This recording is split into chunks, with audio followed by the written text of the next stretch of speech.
Θέλω όμως, επειδή η Τράπεζα Τροφίμων με έχει εντυπωσιάσει, ανακάλυψα την Αμερική απόψε, και θα ήθελα πολύ η χώρα να έχει 15-20 τέτοιες τράπεζες.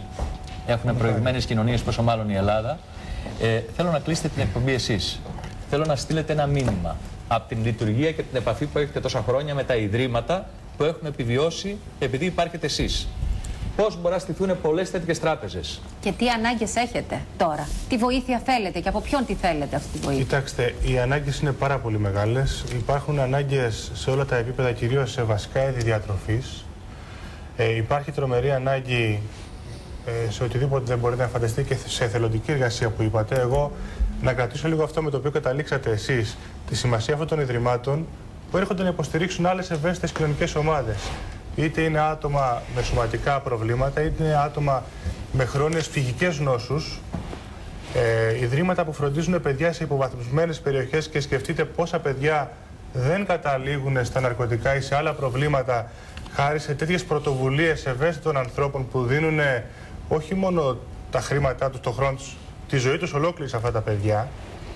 Γυροκομεία που έχουν ανθρώπους μοναχικούς που είναι σε δύσκολη κατάσταση και τους φροντίζουν αφιλοκερδώς.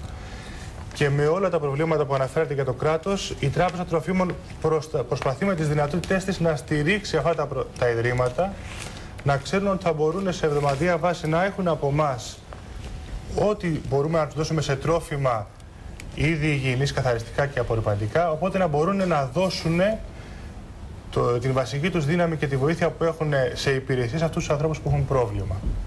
Και ενώ πολλές φορές μιλάμε με νομοσχέδια για κουπόνια, μιλάμε για άλλες προσπάθειες του κράτους να υποστηρίξει ευαίσθητες κοινωνικές ομάδες, ιδρύματα που κάνουν τόσο σπουδαίο έργο όχι μόνο σε υλικές διαδικασίες αλλά και σε υπηρεσίες που πολλές φορές δεν αποτιμούνται ούτε με αριθμούς ούτε με άλλα χαρακτηριστικά ποσοτικά, αλλά είναι ευαίσθητα ποιοτικά χαρακτηριστικά. Είναι ιδρύματα τα οποία μένουν κάπου στο παρασκήνιο. Εγώ λοιπόν να μεταφέρω την δικιά μας χαρά που συνεργαζόμαστε με τέτοια ιδρύματα. Πολλές φορές, ξέρετε, πηγαίνουμε επίσκεψη σε ένα τέτοιο ίδρυμα και φεύγουμε αισθάνοντας ότι και εμείς δεν κάνουμε τίποτα. Γιατί βλέποντας έναν άνθρωπο σε μια περιοχή υποβαθμισμένη να συγκεντρώνει 50-100 παιδιά γύρω του, τα οποία να τα κάνει μπάνιο, να τα ταΐζει, αλλά παράλληλα να τους μαθαίνει μουσική, να τους βοηθάει στο σχολείο, να χαίρεται που μας λέει ότι αυτό το παιδάκι που δεν είχε στον ήλιο μοίρα κατάφερε να περάσει στο γυμνάσιο. Είναι μια χαρά που είναι ανίποτη και την οποία τη νιώθουμε και εκεί είναι το ανταποδοτικό τέλος για μας. Ηθική ικανοποίηση. Τι να πω, εύχομαι σε όλους καλή δύναμη. Ειλικρινά σας ευχαριστούμε για ό,τι κάνετε για την ελληνική κοινωνία. Εμείς σας ευχαριστούμε που μας δίνετε ο καθένας από το ρόλο του. Το δικό μας στίχημα πάντως εδώ, με τις δυνάμεις που έχουμε, είναι να βοηθήσουμε ώστε να μην μένει κανείς χωρίς ένα πιάτο φαΐ στη χώρα.